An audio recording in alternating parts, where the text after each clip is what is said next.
भरतपुर नामक गांव में चवन्नी लाल नाम का एक सेठ अपनी पत्नी के साथ रहता था। हालांकि उनके पास धन दौलत की कोई कमी नहीं थी, मगर कंजूसी में उसका कोई सानी नहीं था। ओहो, मेरी चाय में ये मक्खी कहां से गिर गई? आहा, चाय के साथ साथ जलेबी का स्वाद भी आ गया। लगता है किसी हलवाई की दुकान से आई थी ये मक्खी। चलो अच्छा है, अब कुछ दिनों तक जलेबी खाने की छुट्टी। हे भगवान, क्या करूं इनकी इस कंजूसी का। हर चीज के लिए इन्होंने मुझे रुला रखा है। सुनिए जी, आज मछली खाने का बड़ा मन हो रहा है। आप बाजार से ले आइए ना। पिछले 1 साल से आपको बोल रही हूँ और आप हैं कि बस टरकाए जा रहे हैं। कंजूस चवन्नी लाल ने सेठानी को बरगलाने की बहुत कोशिश की, पर सेठानी नहीं मानी और मछली खाने की जिद पर अड़ गई। थक हार कर सेठ चवन्नी लाल को मछली लेने बाजार जाना ही पड़ा। अरे भैया, मछली कितने की दी? यह मछली 100 रुपए की है सेठ जी। अरे यह तो बहुत ज्यादा है भाई। तुम तो बहुत ठग रहे हो यार। जहां से तुम लाते हो वहां इतने की थोड़ी ना मिलती होगी। मैं ठग रहा हूँ सेठ जी? जाओ तो फिर उससे खरीद लो जो थोक रेट पर बेचता है, उसके पास चले जाओ। अब कंजूस सेठ चवन्नी लाल थोक रेट की दुकान पर पहुंच गया और वहां दाम पूछने लगा। अरे भैया, ये मछली कितने की दी? यह मछली 80 रुपए की है सेठ जी। सेठ चवन्नी लाल को वो दाम फिर से बहुत ज्यादा लगा। ओहो, अरे भैया, ये तो बहुत महंगी है भाई। इतने की तो मैं नहीं लूंगा। वैसे भी जहां से तुम ये मछली लाते हो वहां इतने की थोड़ी ही मिलती होगी। हाँ भाई हाँ, क्यों नहीं। हम तो नदी से मछली लेकर आते हैं, वहां बिल्कुल मुफ्त मिलती है। जाओ और वहीं से जाकर ले लो। सेठ जी को यह बात रास आ गई। अरे जब मुफ्त में कोई चीज मिल रही है तो फिर मैं उसे पैसे देकर क्यों खरीदूं? नदी से ही निकाल लेता हूं मछलियां, 4 पैसे तो बचेंगे। ये सोचकर सेठ चवन्नी लाल नदी की खोज में निकल पड़ा और आखिरकार कुछ दूर चलने के बाद उसे एक नदी मिली। आहा वाह, अरे मिल गई नदी। चलो अब जल्दी से इस नदी से बढ़िया बढ़िया मछली पकड़ लाता हूँ। ये सोचकर सेठ चवन्नी लाल नदी में घुस गया और मछली पकड़ने के चक्कर में वो नदी में काफी गहराई तक पहुंच गया, जहां से बिना तैरे वापस आना संभव नहीं था। अब वह धीरे धीरे डूबने लगा। सेठ को याद आया कि उसे तो तैरना आता ही नहीं है। खुद को मौत के करीब जाते देख अब उसे भगवान याद आने लगे। उसने मन में मन्नत मांगनी शुरू कर दी। हे भगवान, मेरी जान बचा लो। भाड़ में गई ये मछलियां। अगर मैं इस नदी से बाहर निकल जाऊं तो मैं पूरे 101 ब्राह्मणों को भोजन खिलाऊंगा। मुझे बचा लीजिए प्रभु। मन्नत मांगने से उनके मन में एक आत्मबल आ गया और वह धीरे धीरे आंखें बंद करके हाथ पैर मारता हुआ उस जगह से थोड़ा ऊपर तक आ गया। आंख खोलकर उसने देखा तो उसे थोड़ा खुशी हुई, पर वो पछताने भी लगा। अरे यार, मैंने बिना मतलब के ही 101 ब्राह्मणों के लिए कह दिया। आधी दूर तो मैं आ ही गया हूँ, थोड़ा कम कर लेता हूँ। तब उसने भगवान से फिर से मन में मन्नत मांगी। हे प्रभु, पिछली वाली मन्नत में मैं थोड़ा जोश जोश में बोल गया था। 101 थोड़ा ज्यादा है। अगर मैं अब नदी से बाहर निकल जाऊं तो 51 ब्राह्मणों को भोजन अवश्य करवाऊंगा। थोड़ा साहस करके उसने फिर से तैरना शुरू किया तो थोड़ी दूर और आगे आ गया। अब सिर्फ चौथाई हिस्सा ही रह गया था। जब उन्होंने देखा कि अब नदी का सिर्फ चौथाई हिस्सा ही बचा है तो वह फिर बोल पड़ा। हे प्रभु, 51 ब्राह्मणों को थोड़ा कम कर लो। अगर मैं अब इस नदी से बाहर निकल जाऊंगा तो 11 ब्राह्मणों को भोजन कराऊंगा ही कराऊंगा। ऐसे ही करते करते वह नदी के किनारे पर पहुंच गया। अब पानी 2-3 फीट ही रह गया था। जान बचते ही उसके सुर और बदल गए। वह तेजी से बोल पड़ा। हे भगवान, 11 ब्राह्मण भी थोड़े ज्यादा ही हैं। मैं 11 न सही पर 1 ब्राह्मण को तो भोजन करा ही दूंगा, जरूर कराऊंगा। ऐसे करते करते चवन्नी लाल आखिरकार नदी से बाहर आ गया। बाहर निकलने के बाद सेठ ने सोचा, अब कह तो दिया है कि 1 ब्राह्मण को भोजन कराऊंगा, पर भोजन कराऊंगा कैसे? कहने को तो सेठ चवन्नी लाल ने कह दिया कि 1 ब्राह्मण को भोजन करा दूंगा, पर अपनी कंजूसी और पैसे बचाने के चक्कर में सेठ ऐसे ब्राह्मण की खोज में चल दिया जो बहुत कम खाता हो। कई जगह ढूंढने के बाद भी चवन्नी लाल को बहुत कम खाना खाने वाला ब्राह्मण कहीं नहीं मिला। वो ढूंढता रहा और कई लोगों से पूछने बताने के बाद आखिरकार सेठ को एक ब्राह्मण मिल ही गया। सेठ उस ब्राह्मण के घर पहुंचा। पंडित जी, मेरा नाम सेठ चवन्नी लाल है। मैं पास के गांव भरतपुर में रहता हूँ। दरअसल मुझे एक ब्राह्मण को भोजन कराना है, इसीलिए आपके पास आया हूँ। ठीक है सेठ जी, मैं आ जाऊंगा आपके घर। अब सेठ जी ने कुछ ऐसा प्रश्न कर दिया जिसके लिए ब्राह्मण देवता तैयार नहीं थे। पंडित जी, वैसे आप कितना खा लेते हैं? क्योंकि पिछली बार जिस पंडित को मैंने भोजन करवाया था वो तो बहुत बड़ा पेटू निकला था। इतना सुनते ही ब्राह्मण समझ गया कि यह सेठ बहुत ही कंजूस है जो ऐसी बात पूछ रहा है। अब सेठ कंजूस था तो ब्राह्मण बहुत चालाक था। उसे सेठ के प्रश्न पर क्रोध तो आया, पर उसे बिना जाहिर किए वह तुरंत बोल पड़े। सेठ जी, मैं पेटू नहीं हूँ, मैं तो मुश्किल से सिर्फ 2 पूरियां ही खा पाता हूँ। ये सुनकर सेठ की खुशी का कोई ठिकाना नहीं रहा। उसे लगा कि बस यही उचित ब्राह्मण है। तो ठीक है पंडित जी, आप मेरा निमंत्रण स्वीकार कीजिए। बस आप एक बात का ध्यान रखना कि मैं सुबह 9 बजे दुकान पर चला जाता हूँ, तो कल आप उससे पहले ही आकर भोजन ग्रहण कर लीजिएगा। पंडित राजी हो गया और सेठ भी प्रसन्न मन से अपने घर आ गया। अगली सुबह भोजन की सारी तैयारी करके सेठ चवन्नी लाल पंडित का इंतजार करने लगा। देखते ही देखते 9 बज गए, परंतु पंडित जी घर नहीं आए और धीरे धीरे 10 भी बज गए। अंत में थक हार कर सेठ ने सेठानी से कहा, पंडित जी भी पता नहीं कहाँ रह गए। 9 बजे का बोला था और अब 10 बज गए हैं। मुझे दुकान के लिए देर हो रही है। भाग्यवान, मैं दुकान जा रहा हूँ। अगर मेरे जाने के बाद पंडित जी आए तो तुम उन्हें भोजन करा देना और 11 रुपए की दक्षिणा भी दे देना।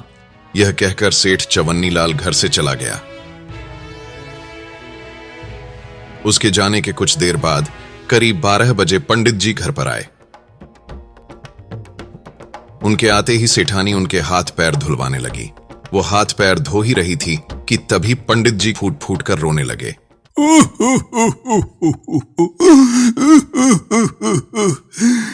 क्या हुआ पंडित जी, आप रो क्यों रहे हो?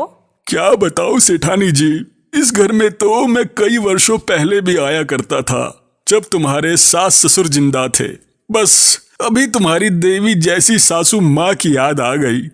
वह जब भी भोजन के लिए बुलाती थी तो हाथ पैर धुलवाते समय मुझे 5100 रुपए देती थी। इतना सुनते ही सेठानी तुरंत भावुक हो गई। सासू माँ नहीं है तो क्या हुआ पंडित जी, मैं तो हूं ना, मैं उस रीत को नहीं बदलूंगी। सेठानी ने 5100 रुपए लाकर पंडित को दे दिए। पंडित जी बड़े खुश हुए। इसके बाद सेठानी ने पंडित के लिए 2 पूरियों का बढ़िया सा भोजन लगा दिया।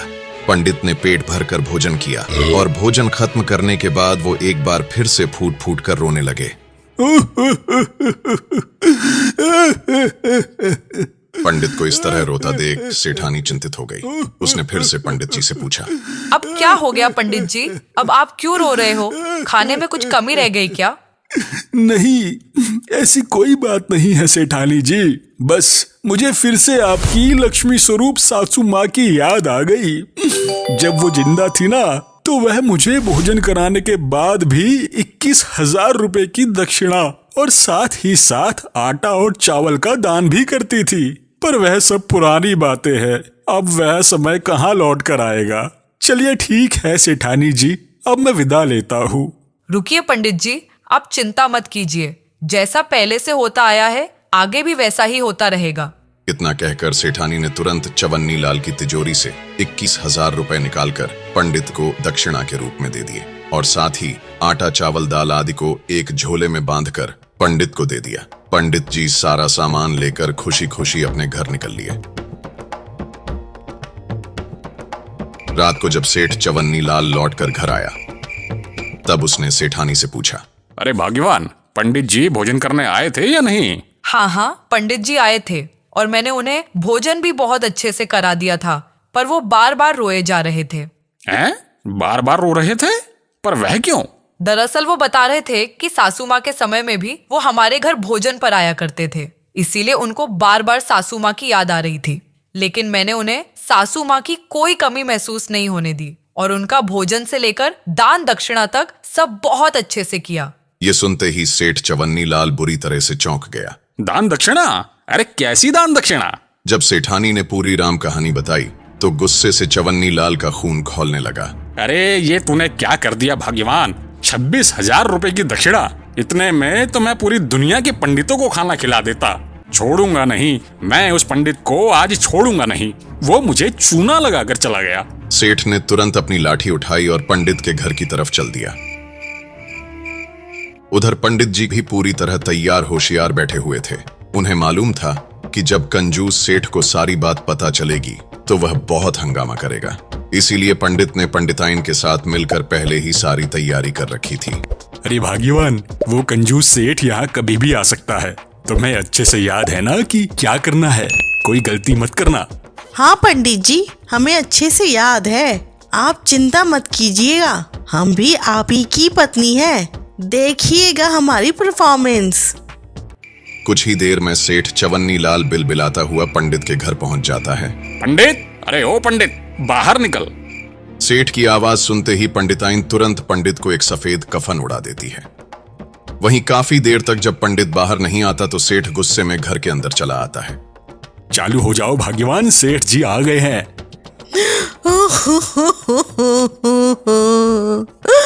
ए भगवान, पंडित जी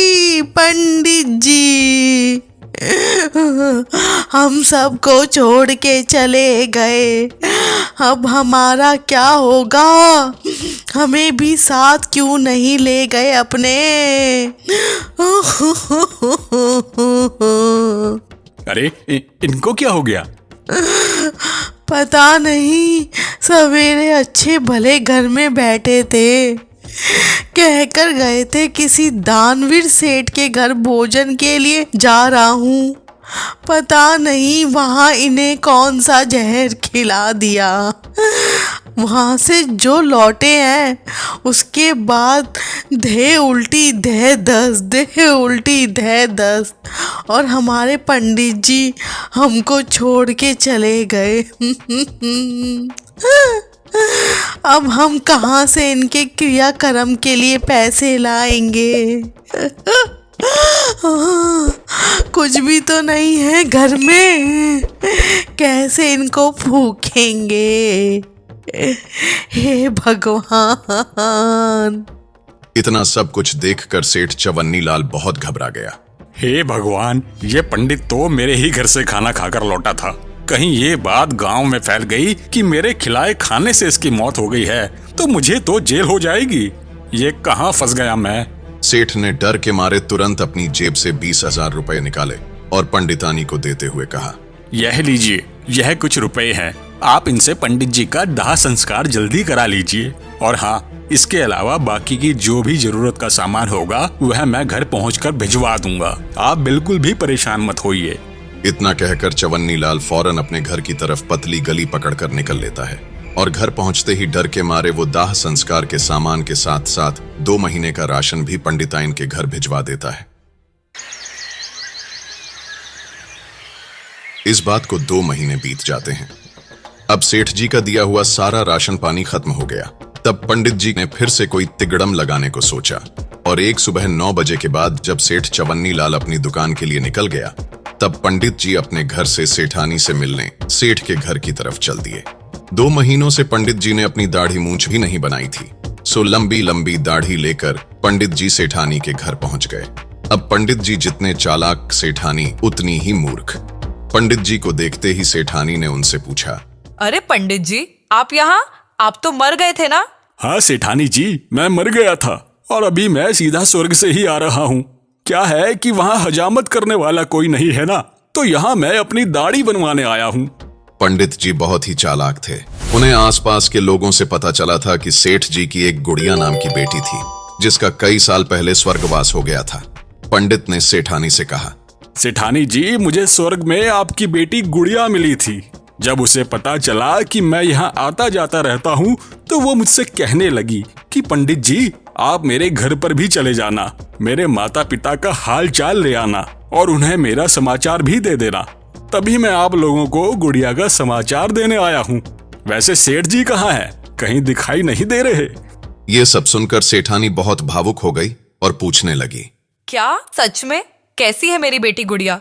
क्या बताऊं सेठानी जी, गुड़िया तो बहुत कमजोर हो गई है। वहाँ कोई बढ़िया इंतजाम नहीं है ना, फल फूल मेवा मिश्री कुछ नहीं मिलता वहाँ। अब मुझको ही देख लो, मेरी दाढ़ी कितनी बड़ी हो गई है। वहाँ हजामत बनाने वाला कोई नाई तक नहीं है। तभी तो मैंने सोचा कि यहाँ आकर अपनी दाढ़ी भी बनवा लूंगा और आपकी बेटी गुड़िया की खोज खबर भी आपको दे दूंगा। चलो, अब मेरा समय हो रहा है, मैं थोड़ी देर में वापस जाने वाला हूँ। तो आपको जो कुछ भी गुड़िया को देना दिवाना हो वह मुझको दे देना, मैं जाकर उसको दे दूंगा, वो बहुत खुश होगी। अब सेठानी ने गुड़िया के लिए बढ़िया बढ़िया व्यंजन और बोरी भरकर राशन सामग्री पंडित को दे दी और पंडित जी वो सारा सामान लेकर अपने घर चले आए। शाम को जब सेठ चवन्नी लाल लौटकर घर आया तो सेठानी ने उसे कुछ नहीं बताया।